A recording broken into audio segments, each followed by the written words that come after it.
All right, folks, today I've got a little bit of a special edition video for you. You can see I'm in the shop and also see I've got nothing on the hoist behind me, but that's all about to change very quickly.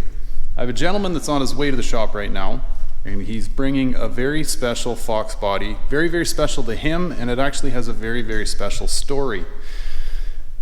Not to get the carriage in front of the horse here, but we are actually looking at maybe adding this car to the Fox body family. So I'm going to take you along for the ride. We're going to check this car out, and we're going to hear the story from the current owner himself, which, like I say, stick around. You're not going to want to miss this. This is a really neat story, and we'll see what happens at the end of it all.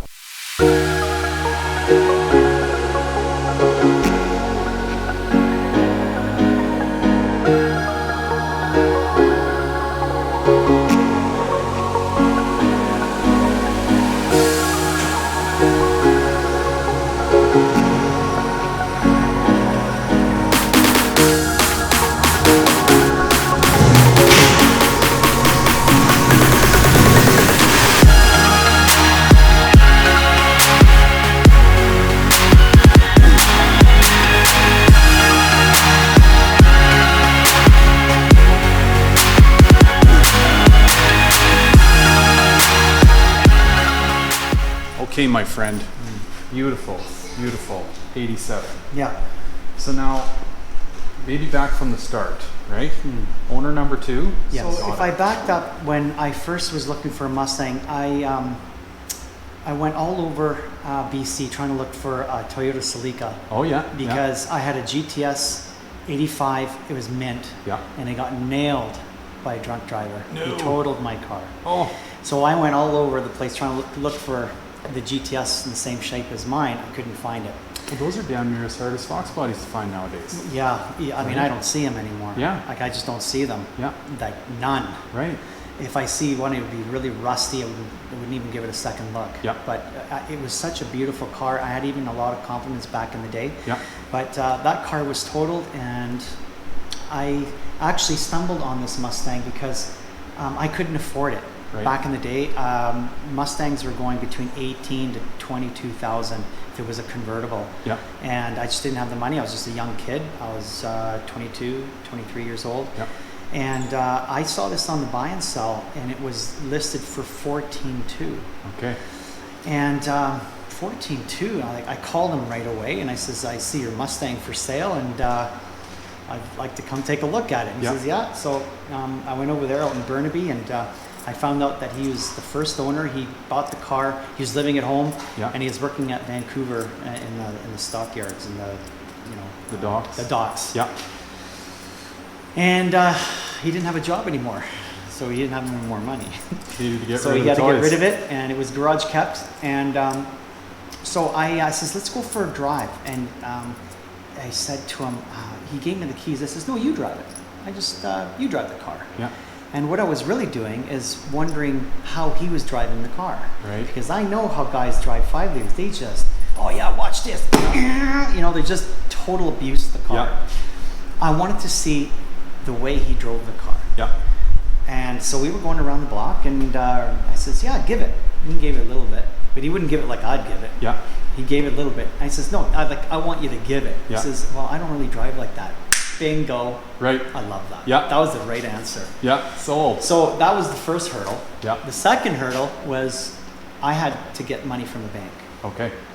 That's where my mom comes in. Mom, you want to co-sign? Mom, I needed to co-sign my car. She did it the first time for the Celica. And she never had problems. And I asked her to co-sign for this Mustang. And first she said yes. And I was like, wow. And I called the guy and says, yeah, okay, it's a done deal. I'll go to the bank, get the money and that. And then she changed her mind, and I was like, I lost it. Yeah.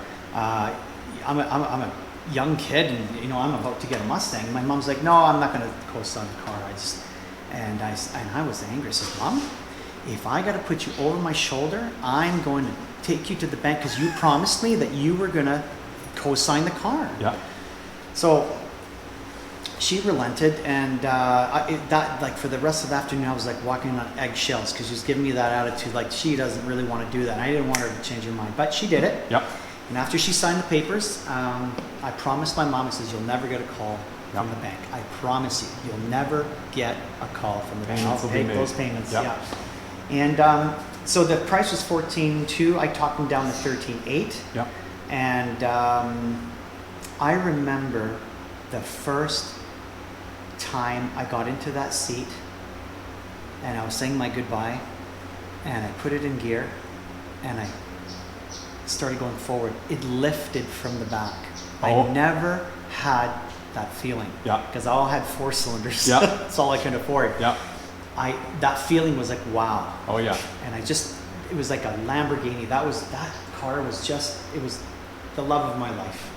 Okay, so now it being an 87, and you got this when you were 22, 23, so Yeah. how many years after 87 did you get it? 1990, early 1990. 90, Yeah. okay. And it had 27,000 kilometers. Okay. And DECH imported 12 DECH Mustangs at Ridgeport Ford. It was 88, I believe it was. And when I saw that car, I was salivating over this car. It was just different from all the other Mustangs. And that was one of the dealerships, if I'm not mistaken, that had a deal with DECH. Yes, right? They did. Okay. Yeah. They were going for 35,000 at the time. That was way out of my price range. DECH'd out, tricked out, 35 grand, here's your car. Wow. I couldn't afford it. No, God no. So I was a young man. I just promised myself when I got older, I promised myself that I would get myself a DECH because that was the car I wanted. Right.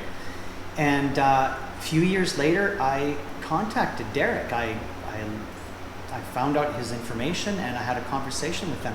I was just a young man. I says, you know, I dream to have a DECH car and I want to make this happen. Right. And I want to work with you and I want to own a DECH Mustang. Yeah. And so I went through all, his catalog of what makes a DECH a DECH. Goodies, And we went through all that stuff. We had long conversations. And he spent quite a long time with me on the telephone. And Cool. I sent him the money. He sent me the parts. And I had to, I went to the best body shop I knew in the day that did good work. And the way Derek wanted it for me to make it official is that he would have to see the before and after pictures, and he would have had to talk with the body shop to tell them his specs and how he wanted things to be done. Cool. So they collaborated with each other. And they pretty much stripped the car and put all the DECH parts together. And I remember that day when I went to go pick up the car, it was this beautiful black stallion just right there. I'm like, wow. I got my DECH. I just couldn't believe it. Yeah, it's just. So, okay, now a gap that I'm missing in the story, did this start out as an LX or a GT? No, it was a GT. It is, okay. It is a GT. So, and actually, Derek sent me the LX front, and I was looking at the front, and I didn't want to lose the GT package. Right. I wanted to maintain the stock GT, because that's what that was. And I had a conversation with Derek. I called him and says, I'm having second thoughts on this front down. Yeah. I really want to keep it as a GT. Is that a problem? He goes, absolutely not. Yeah. Because you can send that back and you can keep it as a. I was really happy with it. Cool. Because I did have the fog lights independently on-off switch. Right. I didn't want to lose that. It was cool. Totally. Especially with those, those black covers that totally blacked out the car. The 90s headlight covers, everybody's got a story Everyone about had those. those. I mean, that was the cool thing to have. Totally. And you just can't beat them. No. Okay, so now this car gets the DECH treatment, and then you go back to Derek and say, Derek, what are the chances that I can get this car officiated by you? Well, right? officiate, I wanted him to sign the car. And Okay. I called him several times on this. I was like, when are you coming to Vancouver? Because I asked him, he says, definitely. Yeah. He says, when I come to Vancouver, I will sign your car. Because he was in Vancouver. Right. I missed him when he was there. And time goes, and I'd call him every once in a while. We'd have good conversations, and I'd always slip in, when are you coming to Vancouver? Yeah. I mean, I've been waiting for you. And fortunately, he got diagnosed with cancer, and that put him out of the running for quite a while. Yeah. And I haven't talked to him. I sort of lost contact with him, but then I phoned him after and to see how he was, and he was doing okay.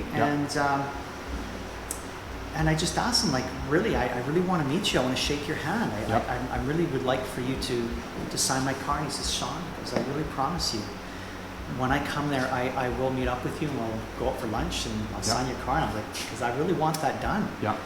And again, I just kind of lost touch after a while. And I was living in Alberta.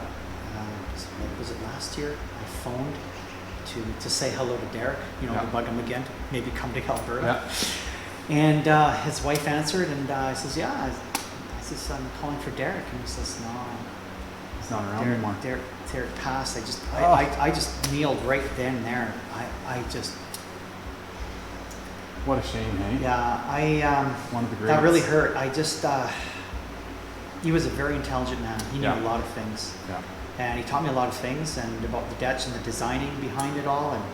And you'd have DECH days, and they'd have races against Steve Saline, and I don't know. There's just a lot of history with that man, a lot of knowledge, and it was just for me.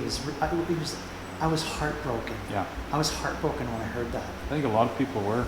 It's a common thing there, right? He touched a lot of people in different ways. He really did. Yeah. Definitely left his name on the industry, Yeah, he did. And I even asked him, I said, why don't you continue with this? Why is it stalled? This was after the cancer. And right. I says, why don't you revamp this DECH idea? Because I love everything about DECH. I love what it stands for. Yeah. I love the design behind it. It's Canadian. Yeah. It's rare. Yeah. I'm just all for it. In fact, he sent me a stack of those brochures, those great brochures, and I was for him. I went to deliver these to these different car enthusiast shops and saying, look, this is what a DECH is. Yeah. We can order these parts, you can, make these DECH Mustangs. I was helping you out with that. We're in gear, Sean? Yes. As it rolls off.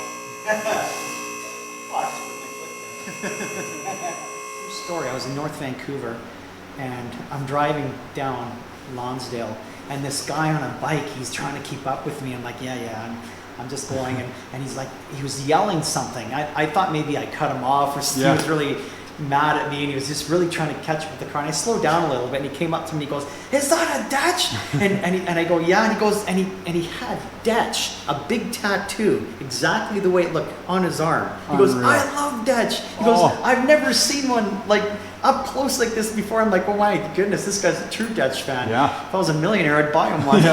Like he knew DECH. Wow. And a lot of people don't even know how to pronounce DECH. Yeah. They say DECH. Yeah. Or DECH. Yeah. And I'm always correcting them. No, it's DECH. That's right. Yeah. So how did the plaque come to be then? So that says that it's an official DECH Mustang. Right. And that Derek would only mail that if it was to his Done to standards. his standard. Right. And that's cool. Yeah. Wow. Because Chris would be better to answer this, or maybe you know it, Sean. I mean, there's X amount of numbered DECH cars, and I think it's quite low, is it not? I asked Derek this question. I think it's 15, but I could be wrong. Right. Or 20, somewhere it's, around there. Yeah. It's lower than what one would assume. It's not in the hundreds. No, it's not. No. Everything I did, I went through Derek. I made him my filter. Yeah. And everything I did, he okayed it, and that's why he sent me that plaque. Right. Yeah. That's cool. Yeah. So if there's hypothetically 15 or 20 of these out there, this one's either 21 or less than 1 in that it's in the numbering sequence, just 1987. I never had that conversation with him. I did ask him how many were made, and to my recollection, I think he said 20 or less. What a piece of history. I know there's an answer, but I just don't have it. But I know they were about that many. Wow. No, this is a stunning car, my friend. Yeah. I had a lot of fun in this car. It's never boring to drive. It's a fun car. Yeah. And I took care of it, and it has that power, and it's just beautiful on the freeway. I get lots of compliments on this car, and it's just it's hard to let it go. Yeah. It's like giving one of my children away. All right, folks. You can see over my shoulder, there's a black 87 DECH GT with no plates on it, which is a dead giveaway that deals have been made. Now, let me first start off by saying a huge, huge thank you to Sean and his family, his wife, his 2 sons. They were here, just saints. I can't believe they put up with us for as long as they did. I mean, we've been here for hours. You know how it gets though, right? We're all Foxbody freaks and everybody likes talking cars. So, and we checked the car out. We did a compression test on it. Everything checked out. So thank you. Like just absolute beautiful souls and lifelong friends. You know what goes with Foxbodies, right? I always seem to make lifelong friends over these bloody cars, but I'm glad. So to wrap this all up, now I don't even really know where to start telling you the story behind what this car is going to lead to. I'm gonna just maybe leave it real high level and give you some quick little tips on this. And actually just saying tips is a giveaway too. So tip, the infamous project, DECH, go figure, he's involved with this. What else do I want to tell you? Foxtoberfest is involved with this. Well, they're not involved with this, but this is leading to Foxtoberfest, or however you want to say it. And maybe one more little thing I'll throw at you, a cross-country road trip in that car. I think I'm going to leave it there, and I'll come back to you with some more information on all this, but let me just tell you, this adventure that is going to unfold over the coming months, you're not going to want to miss. Like, we're going to document all of it, and I don't want to say too much. Anyway, more to come on all that, guys, so stay tuned. Thanks very much for following along as always. I really appreciate all you guys, and look forward to seeing you on the next one. Take care, guys. Bye for now.